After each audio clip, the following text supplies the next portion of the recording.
தீபாவளினா பளிச்சுன்னு ஞாபகத்துக்கு வர்றது பட்டு, பட்டாசு, பலகாரம். பலகாரம் நான் ஞாபகத்துக்கு வர்றது மந்த்ரா கடலை எண்ணெய். அபார ருசி, ஆரோக்கியமான உடல் நலம். தீபாவளி அன்னைக்கு மட்டும் இல்ல, என்னைக்குமே கிச்சன்ல இருக்க வேண்டியது மந்த்ரா கடலை எண்ணெய் தான்.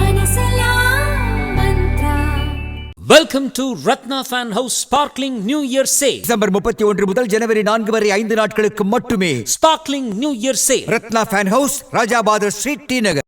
அதாவது போதைக்கு வழி செய்யறவங்களே அங்க வந்து துவக்கி வச்சா எப்படி? போதையின் பாதையை அடைக்கிறேன் என்று சொல்லிவிட்டு இன்றைக்கு தமிழ்நாட்டுல இருக்கிற அத்தனை சட்டம் ஒழுங்கு பிரச்சனைக்கு காரணம் போதை தான். அதே மாதிரி ஒரு அமைச்சர் ஜீரோ கஞ்சா அப்படின்னு சொல்லிட்டு இருக்கிற நேரத்திலே மத்தியானம் கஞ்சா வைத்திருப்பவர் பிடிபடுகிறார். அண்ணன் வைகோ அவர்கள் அறிவாலயத்துக்கு தான் நடைபயணம் போயிருக்கணும். தமிழ்நாட்டுல அறிவாலயத்துல இருந்தானே முடிவு எடுக்கணும், போதை இல்லாத தமிழகத்தையும் டாஸ்மாக் இல்லாத தமிழகத்தையும்.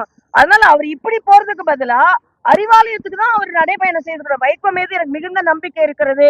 இந்த வயதிலும் நடைபயணம் செய்வதற்கு நான் உண்மையிலேயே அது மிக வியப்படைகிறேன்.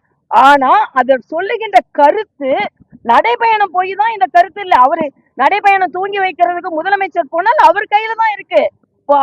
இருக்கிற இடத்துல இருப்பதை விட்டு விட்டு நான் எந்த நடைபாதை போய் நீங்க எதை வலியுறுத்த போகிறீர்கள்? இன்னைக்கு கஞ்சாவோ போதையோ கிடைக்கலன்னா அதுல இருந்து நான் அதனால்தான் மறுவாழ்வு மையங்கள் அதிகமாக வர வேண்டும் என்று நான் சொல்லி கொண்டு இருக்கிறேன். அதனால இன்னைக்கு வந்து கஞ்சாவும் போதையும் அதிகமாக நடமாடி கொண்டிருக்கிறது. ஒரு அமைச்சர் கஞ்சா இல்லன்னு சொல்றாரு, மூத்த தலைவர் ஒருவர் நடைபயணம் போகிறார். ஆனா இதெல்லாம் விட முதலமைச்சர்கிட்ட கோரிக்கை வைத்து இதை கடுமையாக டாஸ்மாக்கையும் ஒழிக்கணும், கஞ்சாவும் ஒழிக்கணும்னு கேட்டுக்கொள்ள இருந்தா நல்லா இருக்கும்னு நான் நினைக்கிறேன்.